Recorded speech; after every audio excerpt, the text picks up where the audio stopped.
Wherever there are shadows, there are people ready to kick at the darkness until it bleeds daylight. This is Bleeding Daylight with your host, Rodney Olson. Welcome. Please connect with us on social media. You'll find links at bleedingdaylight.net, where you'll also find many more Bleeding Daylight episodes. Please also share Bleeding Daylight with others. While today's guest is talking about transformation in the lives of men, he also has great advice for the women who love them. This episode kicks the darkness for everyone.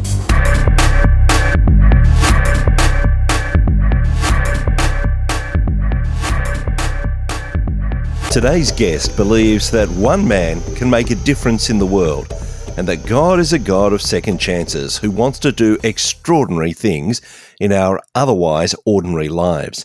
Tim Brown is the author of the book God and a Man, How God Can Use Any Man to Make a Difference. It's the story of how he learned that any man can be who God made him to be. Tim also publishes a podcast titled God and a Man, and he's the founder of the men's movement REUP. I'm pleased to welcome him to Bleeding Daylight today. Tim, thank you so much for your time. Thank you, Rodney. It's an honor to be on. I appreciate the opportunity very much. Your message to men is that they can live a life of purpose, a life that they were created to live. Now, in many ways, these things should be self-evident. What do you think has gone so wrong in our world that men no longer believe these things? Well, I'm not sure we've got enough time to unpack most of that. I really believe that it boils down, Rodney, to a pretty simple deal. Most men have bought the lie that they get their identity and their worth as a man from the things they do, the people they know, and the things they accumulate materially. We kind of say it this way at REUP, is that most men believe that what they do, what they have, and who they know is who they are, and it defines them. And unfortunately, we live in a world where humans make mistakes. And if a man has failed at his job, a marriage, any kind of relationship, financially, whatever it may be, or he's not been able to accumulate the things he thinks he should, comparing himself to other people and so forth, if he's not able to do those things, or he's had some failures, and even his successes sometimes make this happen as well because they get caught up in that. And when we believe that's our identity, we don't really step into being who God made us to be, because we don't think we can necessarily make a difference. We think because we failed, or we're not living in the right neighborhood, or we haven't accumulated the same things the guys down the street have, that we're not able to lead and we're not able to really make a difference, because we've let the enemy use very much a lie to define who we are. If a man believes that what he does, who he knows, and the things he accumulates is who he is, and any of those are kind of out of whack in his life, a lot of those guys will just kind of step into the corner, into the shadows, and say, you guys can play on without me. I'll be over here if you need me. So, and that's caused such a male leadership crisis that we call a mandemic going on in our culture today. And it's affected homes, churches, communities, workplaces, schools. It just has a huge ripple effect. As soon as we meet someone, the question is often, oh, what do you do? And as you say, that's part of the issue, is that it's what we do for a living. And that certainly starts to pinpoint, well, if they do that for a living, this is probably what they're able to accumulate in goods and the sorts of people that they know. So all wrapped up in that seemingly innocent question is this thing that continues to reinforce this for us, doesn't it? Absolutely. The enemy's really not had an original idea since the beginning, because what he does works very well, especially with men. And he uses the opportunity to get men to question who they are so much that it's amazing how simple it is for a man to buy that lie and really just flounder in his everyday existence, and hopes he gets through the day and can make it through the week, and hope nobody is relying too heavily on him because he doesn't think he can meet that expectation. We spend so much of our time trying to be successful at things that don't really matter. And for that reason, we look up when we're older in our life and go, wow, okay, what happened? I've wasted my life. And now what do I do? And when it comes down to it, the sorts of things that you're talking about, the sorts of things that REUP does, and in the books that you write, in the podcasts that you publish, it's not just theoretical, because you've been in many positions over many years that puts you in touch with men. And so you're able to contrast what is said in the scripture and what you're seeing in front of you. Tell me about some of those instances where you've been in touch with men over many years. My vocation, what I did for many years, centered around selling men's clothing.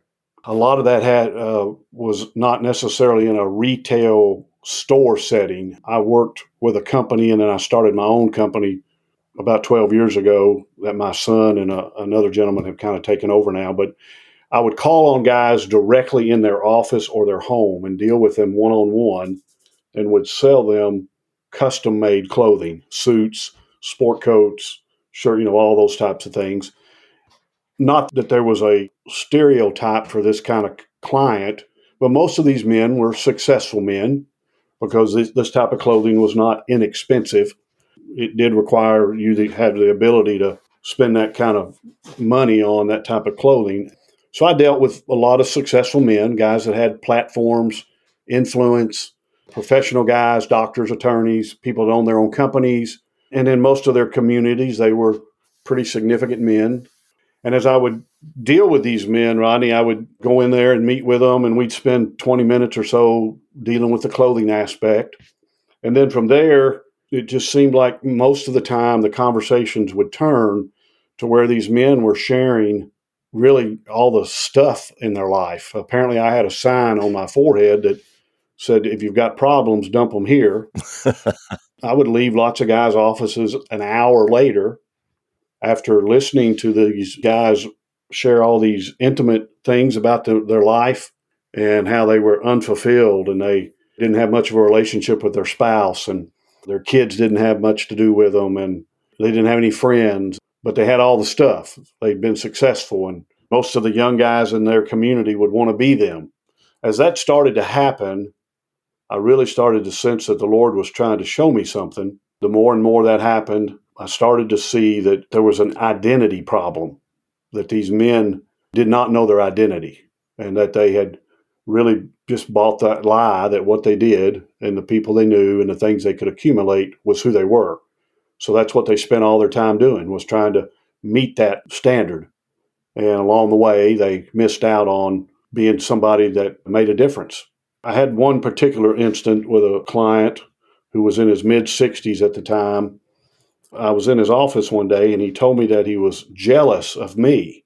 And this guy was very prominent in this community. And as I said, a lot of young guys would want to be him from the outside looking in. And so for him to say that he was jealous of me kind of caught me off guard. And as I talked to him about it, he shared that I had everything that he didn't. I had a great marriage, and I had two boys that had tremendous respect for me, and I was involved in their life, and I had all these friends and relationships and all this, and he didn't. He started to weep, and then it really turned into more of a extremely emotional weeping, to a point that I had to go over and hold him in my arms while he cried. After a couple hours of praying with him and talking with him and just holding him, he finally left. I remember laying in the floor of my office, looking up at the sky and just saying, okay, Lord, I don't know what you're trying to say to me, but whatever it takes for me not to be that guy when I'm 60 something years old, I'm in. And whatever it takes to help as many other men not be that man, I'm in as well. That really kind of started me on this journey of what's missing. What are these men really looking for and searching for, and how do we help them with that? The main thing that came out of that was that we had an identity problem. Men did not know their identity, especially if they were Jesus following men. They had no idea what their true identity in Christ was. That was the number one thing the enemy was using against them, and convincing men that one man can't make a difference. And that's so far from the truth when we really unpack it biblically. And it occurs to me that there's a real struggle going on externally and internally, because externally, men are trying to live up to what the world tells them is success. But as they do that, they then are actually trying to live up to the facade of success that they've built. And so there must be this incredible internal conflict of, this is how I present to people, but I know inside that's not actually me. Is that what you're finding with men? I think men are really good at wearing a lot of different masks externally to make people think about them a certain way. What I was behind closed doors with these men, what they were sharing with me was the internal part of it. I mean, that's really what that boiled down to, Rodney. That's a great way to describe it. What I was seeing, what the Lord was showing me was the internal part of this. That was really the bigger struggle. So what could we do to address that problem? That's kind of really where REUP came from, this movement that we started and that we're trying to help churches and individual men and young men just, really deal with that on a continual basis and get men to really start investing in each other and helping each other learn these identity principles that are so important if we're really ever going to be the men God created us to be. And you're really having to turn around something that is so ingrained in society and, in fact, so ingrained in our psyche that this is the way we should be heading. How did you start to turn that around for others? Obviously, I had that happen to myself first. I was very fortunate that I had a man to disciple me. To this day, I still have no idea why he did it and why he gave me all the time he did. He saw something in me that I didn't see, apparently. He poured into me, taught me the word, taught me the truth that I needed to know as a man. The Lord used him, and he showed me the value of men pouring their life into each other. So that's kind of where it started. And then as I was starting to do that with other men, and we started to create some context that men could step into, we didn't know what we were doing. I mean, we were just a bunch of guys who felt like there was more and there was something missing. And we wanted to go on a journey of kind of finding out what that was. So we thought probably the best model to use would be Jesus. We kind of used that model of what he did with 12 guys. And then sometimes he broke them off from 12 to 3 or 4, educated them in the Father, empowered them in the Father, encouraged them in the Father, built relationship with them. So we thought, okay, let's see if we can go about creating something like that and see if men might react. And what we learned was that's exactly what men were looking for. But we just weren't doing as a church, and then men overall weren't creating that context where men could come together in a smaller setting. Dr. Tim Elmore says more intentional time with fewer people has a greater kingdom impact. Again, that's kind of the model Jesus used. And so we thought, well, maybe if we could just start creating something that would give men what we felt like they were looking for. And what I was finding from the men was they needed friends. Most men didn't have any friends. And then we found data that proved that. The George Barna research shows that only 5% of Christian men over the age of 35 say they even have one best friend. I think since COVID, that number probably has gone down. And we were finding that because of that, most men didn't have any accountability in their life either. The other thing was we found that Christian men wanted to be in God's word, but they didn't really know how to do it in a very intentional way that would help teach them what they really needed to learn, not just read something from the 1 year chronological Bible, which is great, not just read that and move on, but something that really applied to their life, that was dealing with some pain in their life, that hot spot. If we could create that setting for that to happen and give them the tools and the resources they needed to individually grow their relationship, and then come together with some other men, talk about it, build friendships, have accountability, blow all the dust off and look at what that is, that's discipleship. We found that that's what men really wanted, but unfortunately they weren't finding it in the way that they wanted it.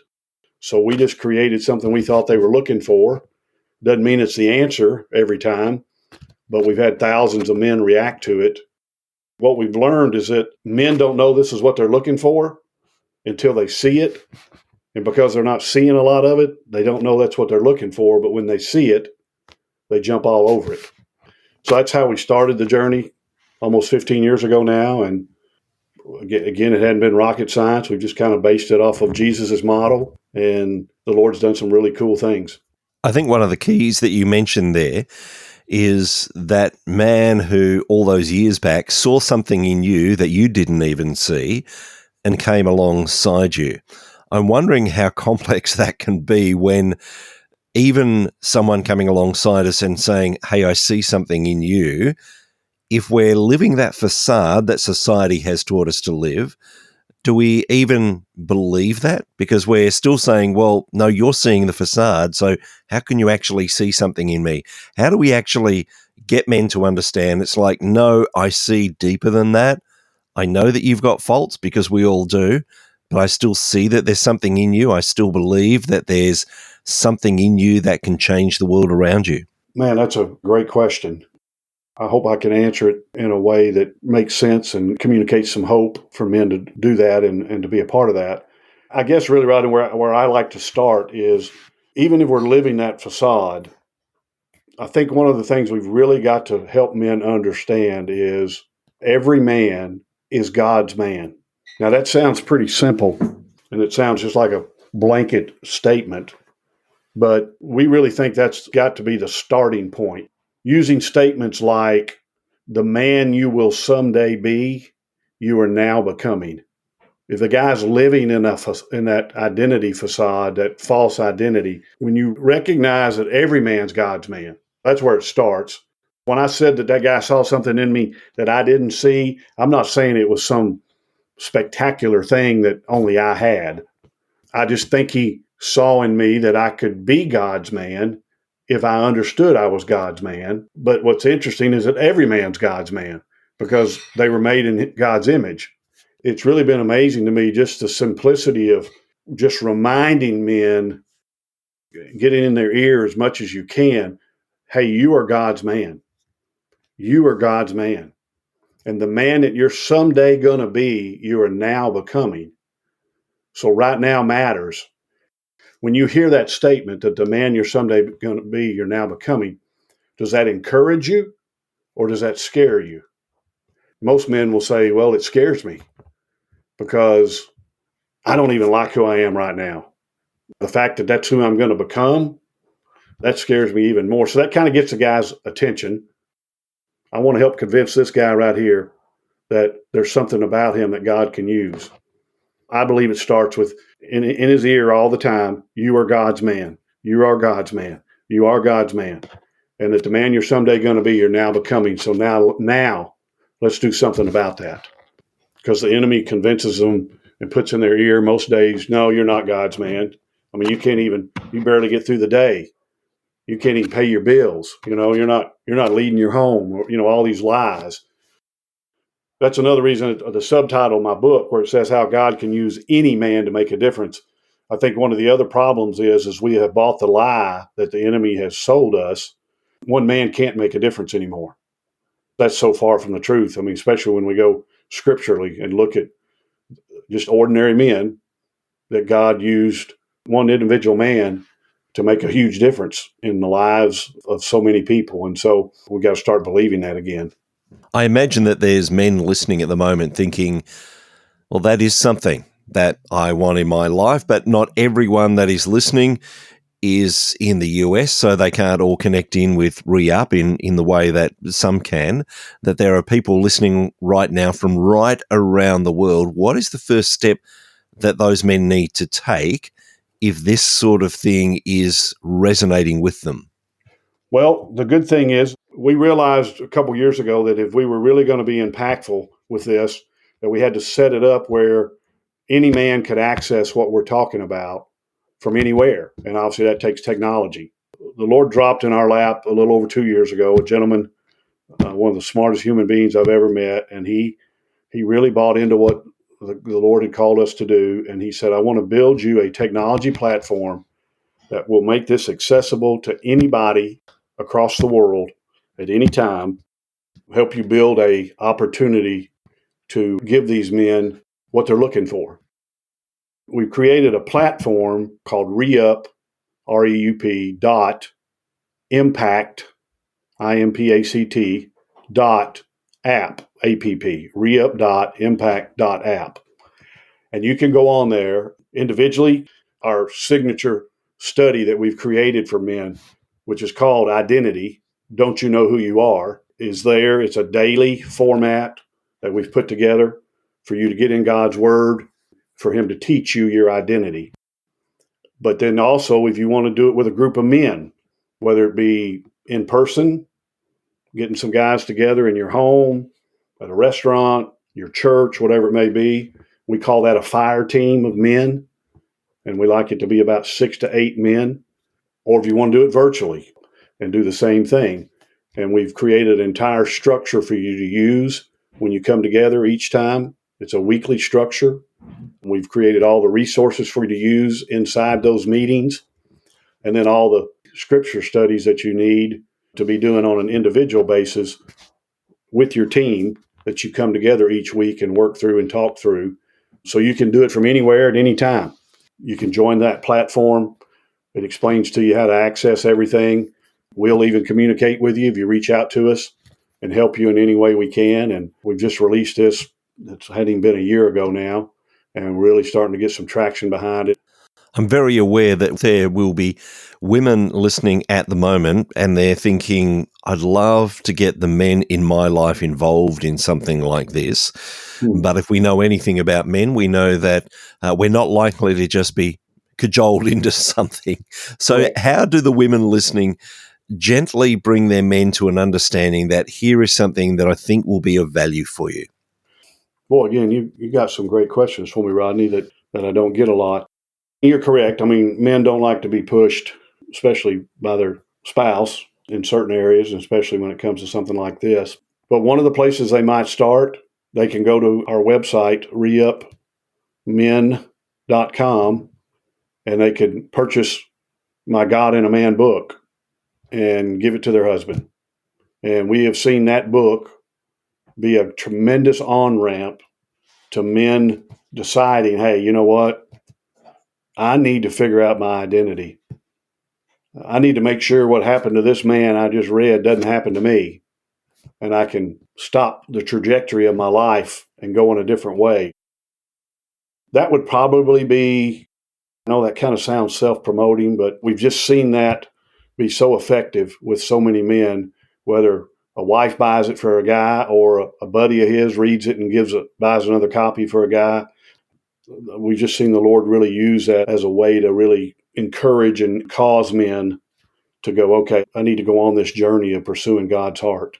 It must be incredibly satisfying for you when the men that you're working alongside start to have that mind shift of what success really is all about. When they start to get that aha moment and they realize, I don't have to keep striving for the things the world tells me I'm striving for. Tell me about that.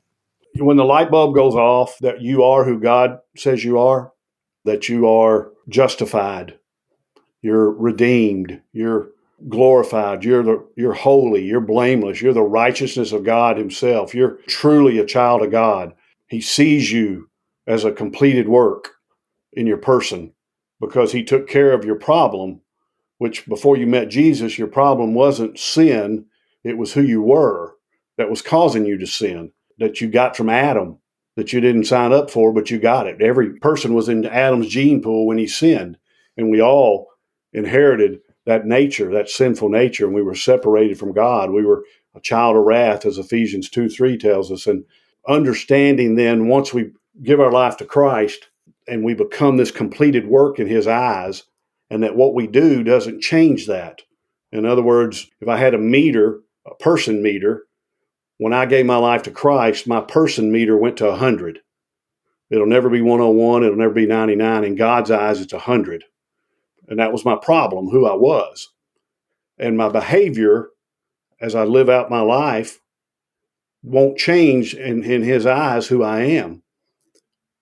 Well, you say, well, that sounds like a license to sin, Tim. I can just do whatever I want to. Well, no, because the second part of that statement is what I do once I learn these truths, what I do doesn't change who I am, But who I am automatically impacts what I do when I really know who I am. When that light bulb goes off and guys understand that for the first time in their life, it's amazing. The emotion that comes from that, and the number of men that have said, man, why didn't somebody teach me that 20 years ago when I gave my life to Jesus? And I've been out here working my butt off for him, trying to earn all this that he gave me. And I've been miserable, and nobody wants what I got.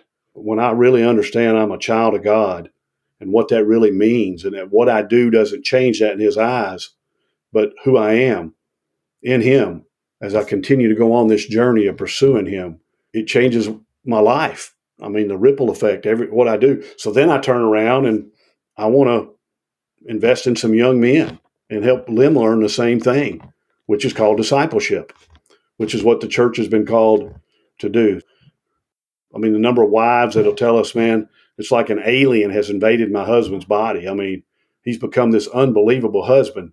My kids just can't get over the difference in him. And his friends and his people at his workplace are just like, man, what happened to this guy?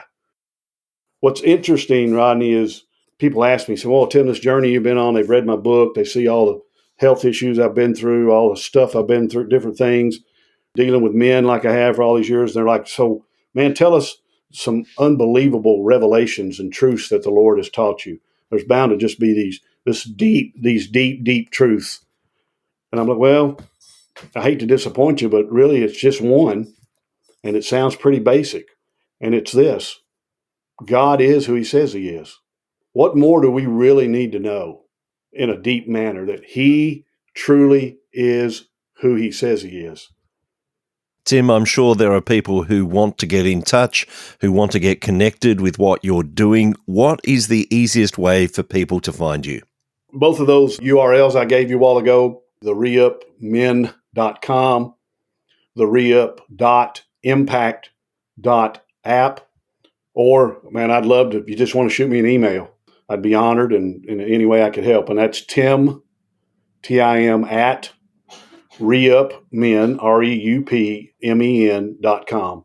I will put links in the show notes at bleedingdaylight.net so that people can find you easily.